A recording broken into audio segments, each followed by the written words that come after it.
네, 우리 설들 어떻게 잘 보내셨는지 모르겠습니다. 이게 아, 온라인으로 봐도 보일 사람이 안 보이니까 신경이 쓰이네요.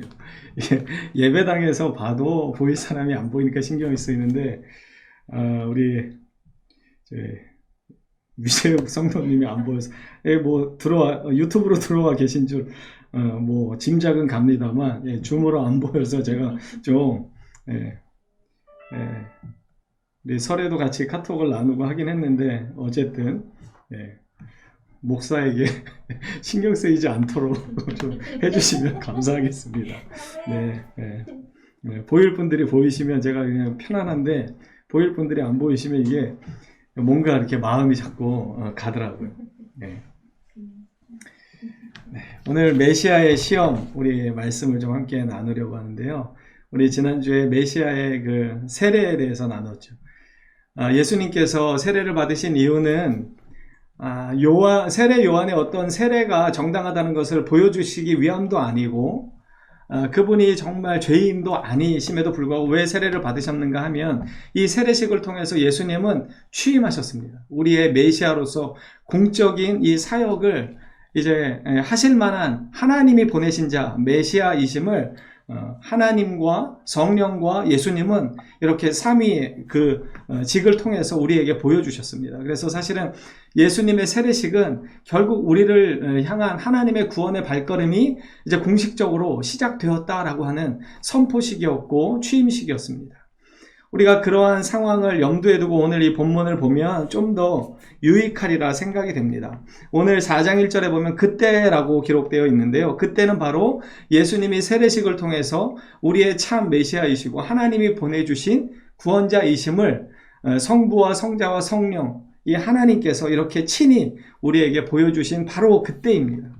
바로 그때 예수께서 성령에게 이끌려서 마귀에게 시험을 받으러 광야로 가십니다. 마치 욥에게 하나님이 시험을 허락하시는데 그 사탄에게 그 권한을 위임 잠깐 하셨던 것처럼 마치 예수님께서는 성령에게 이끌려서 마귀에게 시험을 받으러 가십니다. 그리고 어디로 가셨냐면요, 광야로 가셨죠. 우리가 사무엘상 말씀을 나누면서 이 광야에 대해서 제가 좀 말씀드린 적이 있습니다. 오늘은 헬라어로 기록되어 있지만 이 광야라고 하는 단어는 히브리어로 드바르입니다. 이 미가 장소라는 뜻이고 이 드바르는 다바르, 말씀이라는 뜻인데 말씀의 장소라는 것이죠. 우리가 보통 광야를 생각하면 광야로 가셨죠. 우리가 사무엘상 말씀을 나누면서 이 광야에 대해서 제가 우리가 온라인을 하다 보니까 자꾸 만지는 것 같아요. 만지지 마세요. 저도 당황스럽습니다. 이 모니터를 하시는데 모니터를 스피커로 연결이 돼가지고 제가 당황스러웠습니다. 여러분도 당황스러우셨겠지만 어쨌든 이 미드바르, 이 광야라고 하는 단어는 하나님의 말씀을 만나는 그러한 장소입니다. 그리고 신약에 와서도 이 에레모스라고 하는 이 광야는요, 사람이 살지 않는 그러한 의미를 가지고 있습니다. 사람이 살 수 없는 곳이 바로 광야죠. 그렇기 때문에 많은 사람들은 광야를 피하고 싶어 합니다. 우리도 마찬가지로 우리의 삶에서 광야 같은 이 시험이 없기를 늘 바랍니다. 그래서 우리가 참 연약한 우리들이 늘 기도할 때 뭘 기도합니까? 하나님 그냥 좀 순적하게 살아갈 수 있도록 특별한 고난이나 시험이 없이 광야 같은 곳이 없이 그냥 평탄한 길을 걸어갈 수 있도록 그렇게 해달라고 우리가 많이 기도하잖아요. 그리고 요즘 유행하는 그러한 문구들이 있었습니다. 우리 자녀들을 향해서 또 사랑하는 사람을 향해서 우리가 축복이라는 그 미명 아래 꽃길만 걷게 해주세요. 이게 참 많이 이야기하죠. 우리도 많이 그것을 썼던 것 같습니다. 그런데 주님이 가신 길을 보면 주님은 꽃길만 걷지 않으셨습니다.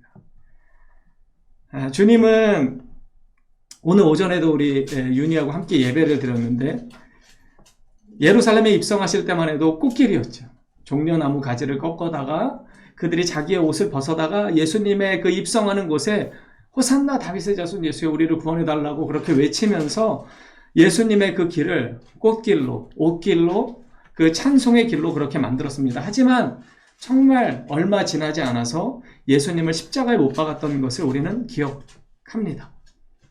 그리고 예수님이 가신 길을 우리가 객관적으로 잘 살펴보면 꽃길만 걸으라고 했던 우리의 이 근거 없는 이 축복, 그것과는 전혀 거리가 먼 광야의 시험과 같은 길이었고 고난의 길이었고 말 그대로 십자가를 지신 길이었습니다. 그곳으로 예수님은 지금 시험을 받으러 가십니다. 이 광야로 가시는 것이죠. 사람들이 피하고 싶은 광야, 생명이 살 수 없는 그 광야. 하지만 그 광야에서 예수님은 하나님의 말씀을 드러내십니다. 오늘 본문은 정말 이 광야의 시험 가운데, 이 사탄의 시험 가운데 어떻게 우리가 과연 승리할 수 있는가를 우리에게 보여줍니다. 우리는 착각합니다. 많이들 착각하죠. 우리는 광야를 가지 않고 살기를 원하고 광야 같은 인생이 아니라 꽃길만 걷는 인생을 살고 싶어 합니다. 그래서 늘 그것을 추구하고 그것을 위해서 기도합니다. 때로는 하나님의 차라리 말씀이 없어도 그냥 광야를만 피할 수 있다면, 꽃길만 걸을 수 있다면 하나님의 말씀과 광야에서 사는 것보다는 우리는 꽃길을 선택할 때가 많이 있는 것 같습니다. 그래서 기독교인이라고 하지만 별반 다르지 않기 때문에 비난의 대상이 되고 조롱의 대상이 되는 경우가 많이 있는 것 같습니다. 왜냐하면 우리의 삶의 가치관과 본질이 세상 사람들과 다르지 않기 때문인 것이죠. 하지만 우리는 예수님의 이 길을 바라봐야 합니다. 예수님은 광야로 성령에 이끌려 가셨습니다. 이것은 그냥 이끌려 가시긴 했지만 성령에게 이끌려 가셨다는 건 무엇입니까? 성부와 성자와 성령 하나님께서 계획하신 바에 의해서 그렇게 시험을 받으러 가셨다는 것입니다. 이 시험이 의미가 있는 것은 첫 아담이 에덴에서도, 에덴은 어떤 곳입니까? 하나님이 임재하시는 곳입니다. 하나님의 은혜가, 하나님의 열매가 가득한 곳이 바로 에덴입니다. 그 에덴에서도 첫 아담이 타락했습니다. 시험을 이기지 못했죠. 그런데 예수님은 그 에덴이 아니라 에덴과 정반대되는 곳, 이 광야로 가십니다. 그리고 그 광야에서 이 무시무시한 시험을 맞닥뜨리게 되는 것이죠. 그리고 예수님은 우리가 아는 것처럼 이 시험을 이겨내십니다. 첫 아담은 에덴에서도 실패했지만 두 번째 아담이신 예수님께서는 이 광야에서, 생명이 살 수 없는 이 광야에서 오직 하나님의 말씀을 의지해서 이겨내십니다. 이것이 우리가 바라봐야 하는 놀라운 진리입니다. 자, 이 마귀는 사탄을 이야기하는 것이죠. 성경에는 이 마귀에 대해서 여러 말이 있습니다. 살인하는 자, 악한 자, 거짓말쟁이, 시험하는 자, 참소하는 자, 미혹하는 자, 대적, 이 세상의 임금, 공중의 권세 잡은 자. 여러분, 이게 사탄의 핵심적인 성격입니다. 우리가 많이 시험에 드는 경우가 어떤 경우입니까? 참소당할 때가 있죠. 우리의 죄에 대해서 사탄은 가만두지 않습니다. 참소합니다. 니까짓 게 무슨 예배를 드린다, 니까짓 게 무슨 하나님을 섬긴다고 그렇게 살면서, 그리고 우리를 늘 시험하죠. 그럼 이것이 사탄의 계략입니다. 우리는 로마서 8장에 이야기하는 것처럼 결코 정죄할 수 없습니다. 이제 예수 그리스도 안에 있는 자에게는 결코 정죄함이 없는데 사탄은 우리를 계속 정죄합니다. 참소합니다. 여기에 우리는 넘어지지 말아야 합니다. 오늘 그래서 시험을 받으러 이렇게 광야로 가십니다.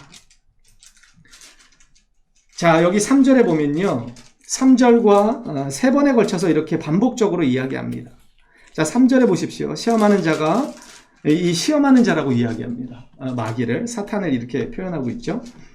뭐라고 이야기하냐면요, 네가 만일 하나님의 아들이라면 이라는 단어로 이 문구로 계속해서 3번이나 예수님을 시험합니다. 여기서 말하는 네가 만약에 하나님의 아들이라면 이라는 이 뜻은요, 네가 진짜 하나님의 아들이 맞느냐라고 묻는 것이 아닙니다. 마귀는 예수님이 하나님의 아들이신 것을 알 수밖에 없습니다. 왜냐하면 바로 직전에 예수님의 세례식을 통해서 성부, 성자, 성령 하나님께서, 삼위 하나님께서, 이 성자 예수께서 우리를 구원하시기 위해 오신 참 하나님이 보내신 자이심을 분명하게 드러냈습니다. 그리고 복음서에 보면 귀신들도 예수님이 어떠한 분이신지를 압니다. 그들도 아는 것이죠. 알 수밖에 없습니다. 그런데 왜 이렇게 질문하는가? 이 질문의 요지를 우리는 살펴봐야 하는데, 네가 만약 하나님의 아들이라면이라는 이 문구는 네가 진짜 하나님의 아들이 맞느냐라고 하는 의심의 문구가 아니라 하나님의 아들인 것을 전제합니다. 전제하지만 하나님의 아들이기 때문에 어떻게 살아야 합니까? 여러분, 이것은요, 우리에게 바꾸어 적용해 보면 이런 것입니다.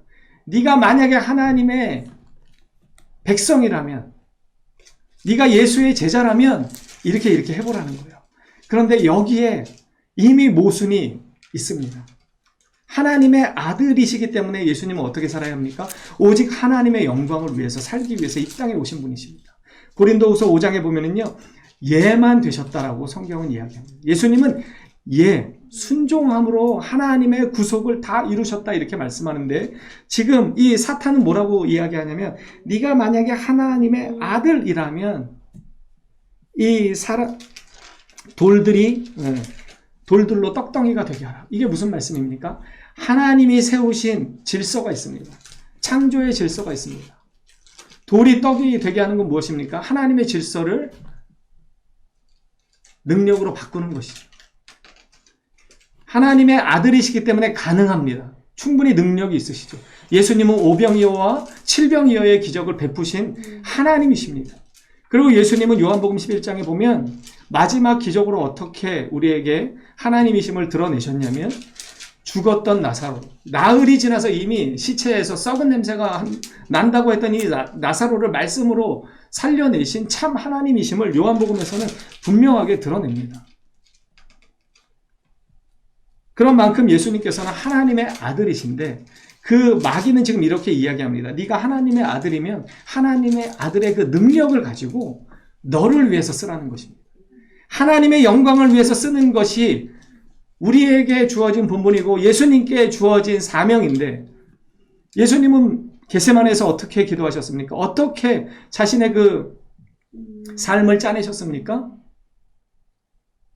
이 잔들이 내게 피할 수만 있다면 피하게 해달라고 하나님께 기도했습니다. 하지만 그 다음 구절이 무엇입니까?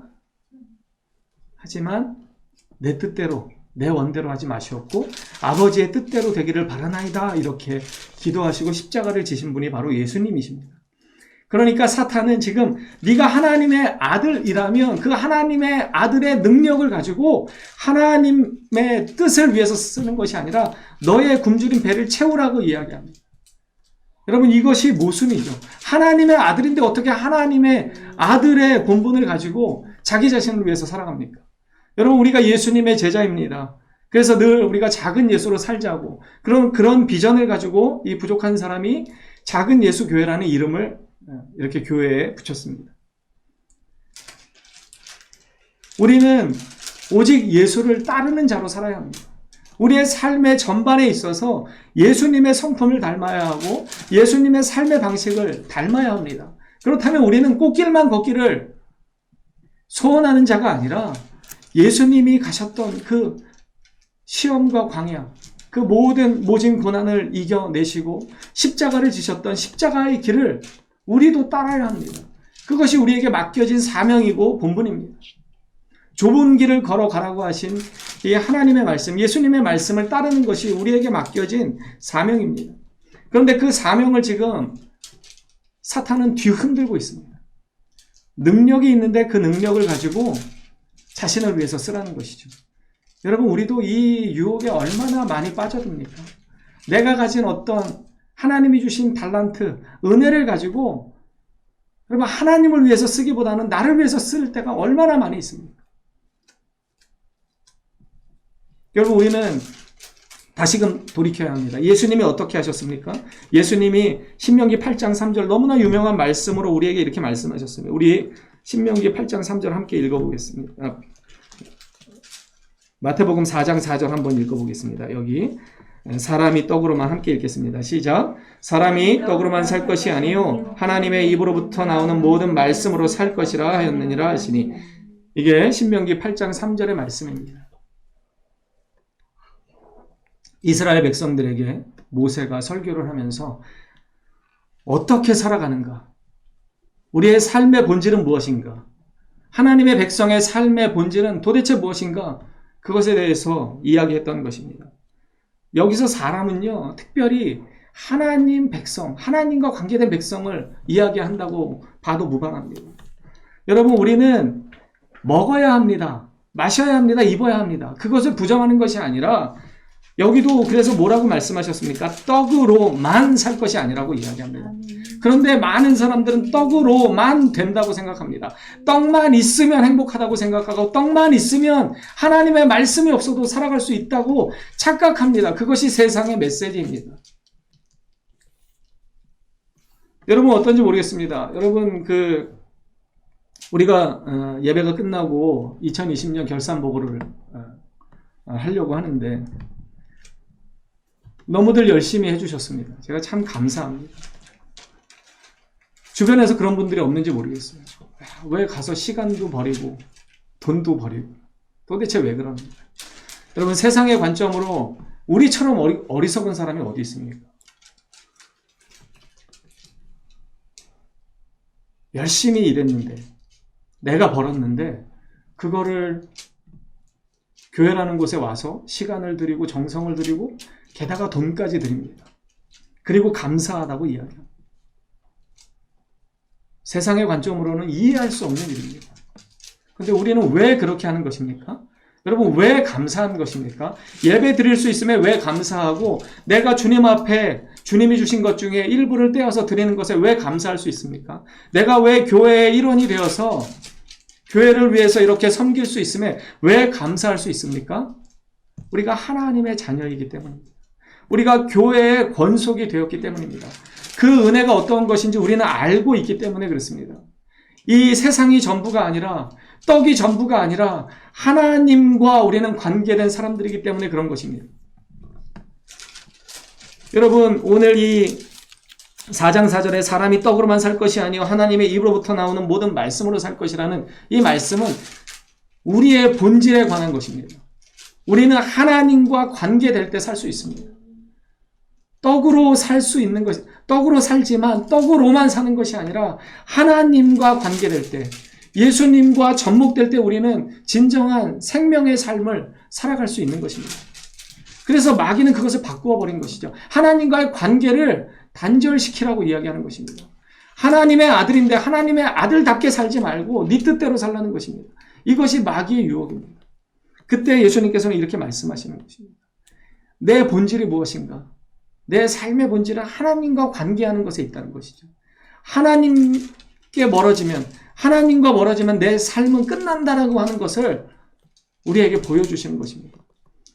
여러분 떡으로만 살다가 비참한 최후를 맞이하는 사람들이 얼마나 많이 있습니까?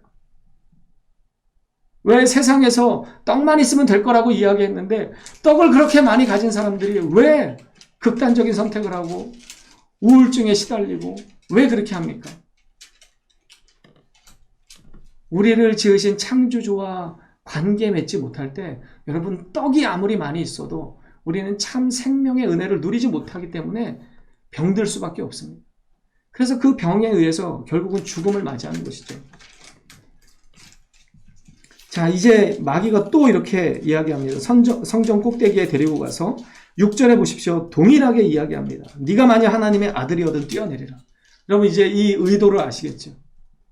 하나님의 아들에 대한 의심을 하는 것이 아니라 네가 하나님의 아들이라면 뭐라고 말씀합니까? 이게 시편의 말씀을 인용하는 것인데 시편 91편의 말씀을 인용하는 것인데 마귀가 이번에는 말씀을 가지고 예수님을 시험합니다. 자, 6절에 보십시오. 그가 너를 위하여 그의 사자들을 명하시리니 그들이 손으로 너를 받들어 발이 돌에 부딪히지 않게 하리로다.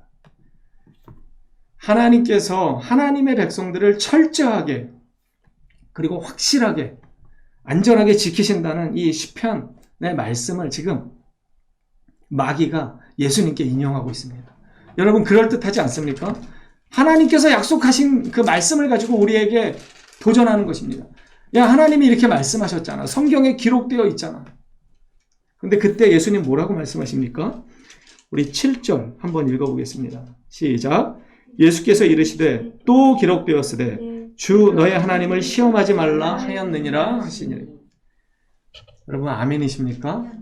여기서 또 기록되었을 때 이것은요, 여기에 첨부해서 다른 말씀이 있다는 게 아니라 네가 해석한 그 말씀이 잘못되었다라고 하는 것입니다. 베드로후서 1장에 보면은요, 성경은 사사로이 풀지 말라고 그랬잖아요. 왜냐하면 하나님의 영으로 된 것이기 때문에 그렇습니다. 사사로이 풀면 안 되는데 사탄은 사사로이 푸는 것이죠. 말씀을 곡해하는 것입니다. 여러분, 에덴에서 이 마귀 사탄이 어떻게 했습니까? 동산 나무의 모든 실과는 다 먹어도 된다고 그랬는데 마귀는 이거를 바꿨습니다. 동산 나무의 모든 실과는 먹지 말라고 하시더냐? 하나님은 선악을 알게 하는 나무 열매 하나만 금하셨지 나머지는 다 허용하셨습니다. 그런데 사탄은 동산의 모든 것들을 마치 하나님이 먹지 못하게 하신 것처럼 바꾸어 버립니다. 사탄은 말씀을 이렇게 곡해하죠. 여러분, 이 말씀은 맞습니다. 하나님은 우리를 지키십니다.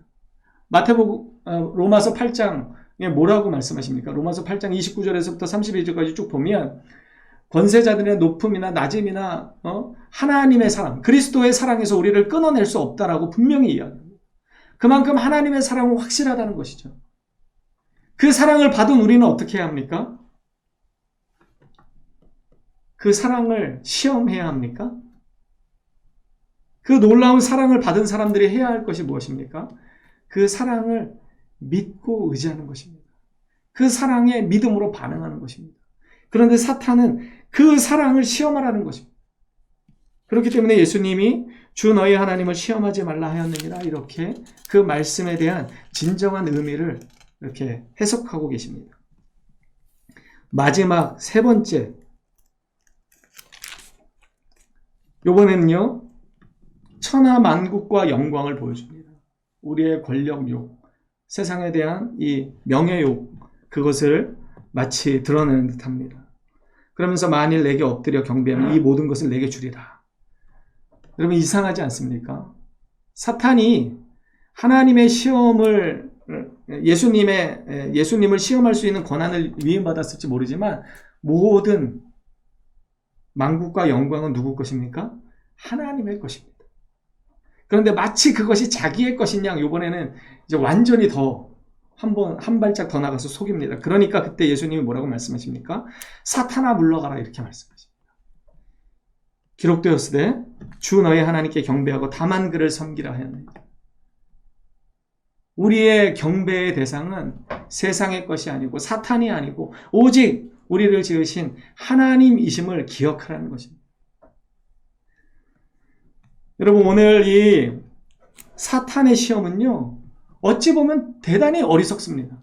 왜냐하면 하나님의 아들이기 때문에 그럴 수 없는 것을 요구하기 때문입니다. 그런데 예수님은 그래서 하나님의 말씀으로 다 물리치십니다. 우리는 어떻습니까? 우리의 삶을 좀 돌이켜 보았으면 좋겠습니다. 천하 만국과 영광, 이 권력욕과 명예욕 때문에 얼마나 많은 사람들이 예수님을 떠나버립니까? 이 떡으로만 산다고 하는 이 잘못된 가치관에 매몰되어서 왜 많은 사람들이 차라리 믿음 없어도 잘 사는 길을 선택합니까? 예수님께 예배하기보다는 적당히 예배하고 적당히 믿고 세상에서 성공하는 그 길을 선택합니까? 왜 날마다 십자가의 구속의 은혜를 받았음에도 불구하고 하나님의 사랑을 의심하면서 늘 내 삶의 부족한 것들을 주님 앞에 토로합니다. 그러면서 원망합니다. 여러분, 하나님의 아들이라면이라는 이 문구 안에 모든 것이 다 달려 있습니다. 모든 것이 다 내재되어 있습니다. 우리에게도 마찬가지입니다. 사탄이 우리에게 이렇게 유혹할 것입니다. 네가 하나님의 사람이라면, 네가 예수의 제자라면, 네가 십자가의 능력을 경험한 사람이라면 우리에게 시험을 요구할 것입니다. 어떻게 반응해야 할까요? 여러분, 예수님의 이 시험은 이 사탄의 권세를 완전히 물리치신 분이 누구인지를 우리에게 분명하게 보여줍니다. 그리고 떡으로만 사는 것이 아니라 오직 말씀으로 우리는 살아갈 수 있음을 이야기합니다. 여러분, 왜 예수님께서 악하고 음란한 세대가 나에게서 표적을 구하지만 내가 요나의 표적밖에는 보여줄 수 없다고 말씀하셨습니까? 여러분, 예수님은 많은 표적을 보여주셨습니다. 왜냐하면 죽은 자도 살리시고 안진뱅이도 일으키시고 태어날 때부터 보지 못했던 자들을 보게 하셨습니다. 이것만큼 강력한 표적이 어디 있습니까? 그런데도 그들은 계속해서 표적을 요구합니다. 계속해서 무언가 더 강력한 표적을 요구합니다. 그때 예수님께서 말씀하신 것입니다. 내가 너희에게 보여줄 표적은 요나의 표적밖에 없다. 요나의 표적은 무엇을 이야기합니까? 죽고 3일 만에 부활하는 예수님의 이 십자가의 부활 사건을 이야기하는 것입니다. 여러분, 예수님은 하나님의 아들이셨기 때문에 자신의 능력이 있으셨습니다. 자신의 권력이 있으셨습니다. 자기의 모든 것을 가지고 이 십자가에서 내려오실 수 있었습니다. 여러분, 예수님이 십자가에 못 박히실 때 밑에서 뭐라고 그랬습니까? 조롱했습니다. 네가 하나님의 아들이라면 제발 내려와서 너를 구원하라, 이렇게 조롱했습니다. 마치 사탄의 조롱과 같습니다. 예수님이 능력이 없어서 십자가에 못 박혀 죽으셨습니까? 예수님은 죄인들을 구원하시기 위해서 자신을 죄인과 같이 십자가에 내어주신 것입니다. 그래서 하나님과의 관계가 완전히 단절이 되었고 하나님께 버림받는 것입니다. 우리가 버림받고 우리가 저주받고 우리가 십자가에 죽어야 하는데 예수님께서는 그 길을 선택하신 것입니다. 이것이 우리를 향하신 하나님의 사랑이고 메시아의 길입니다. 예수님은 이 메시아의 시험을 이기심으로 본격적인 사역을 시작하십니다. 우리가 다음 주에 나누겠지만 이 시험을 이기신 다음에 비로소 회개하라 천국이 가까이 왔느니라 이 하나님 나라의 복음을 선포하시기 시작합니다. 예수님이 이 시험을 이기지 못하셨다니, 예수님이 하나님의 아들이신데 하나님의 영광을 위해서 사는 것이 아니라 자신의 영광을 위해서 살기로 작정하셨다면 우리에게 회개하라 천국이 가까이 왔다라고 하는 이 놀라운 복음의 말씀을 선포하실 수 없는 것입니다. 여러분, 누가 복음을 선포할 수 있습니까? 하나님의 뜻대로 행하는 자들이 선포할 수 있습니다. 사탄의 시험을 말씀의 능력으로 이겨낸 자들이 복음을 능력 있게 선포하는 것입니다. 여러분, 우리의 삶으로 우리가 복음을 증거해야 하는데 그렇게 하기 위해서는요, 이 광야로 우리는 나아가야 합니다. 하나님의 말씀을 접하는 그곳, 하나님의 말씀을 통해서 하나님의 살아계심을 정말 온 삶으로 경험할 수 있는 그 광야로 우리는 나아갈 수 있어야 합니다. 그리고 이 세상의 잘못된 가치관과 유혹에 우리는 하나님의 말씀이 더 옳다고 소리쳐 외칠 수 있어요. 사람은 떡으로 살지만 떡으로만 사는 것이 아님을 우리는 이야기해야 합니다. 특별히 하나님의 백성들, 십자가의 복음의 은혜로 구원받은 우리들은요, 하나님의 관계가 떡보다 훨씬 더 소중함을 알아야 합니다. 왜냐하면 하나님은 우리를 끝까지 지키시기로 작정하셨기 때문입니다. 그리스도의 그 어떤 것이라도 그리스도의 사랑에서 우리를 끊어낼 수 없다라고 바울은 우리에게 선포합니다. 여러분, 이 십자가의 사랑을 우리는 힘입었습니다. 예수님이 이 시험을 통해서 우리가 어떻게 살아야 하는지를 말씀하셨습니다. 우리가 어떤 길을 가야 하는지를 우리에게 보여주셨습니다. 떡으로만 사는 세상이 뭔가 좋아 보이고 풍족해 보이고 안정적으로 보일지 모르겠지만 여러분, 절대 그 시험에 빠져들지 마십시오. 하나님과의 관계가 바로 설 때, 하나님이 나의 아버지가 되시고 예수 그리스도가 나의 구원자가 되심을 온전히 알고 그분께 우리의 삶을 맡기기 시작할 때 우리의 삶은 그때부터 진정한 평안의 길을 걸어갈 수 있는 것입니다. 광야에서도 참 평강의 찬양을 우리는 부를 수 있는 것입니다. 저와 여러분이 이 광야 가운데서도 예수님이 오직 말씀의 능력으로 모든 시험을 이겨내셨던 것처럼 우리 또한 오직 주님의 말씀으로 주님의 십자가의 길을 따라 걷는 믿음의 백성들이 되기를 간절히 소망합니다.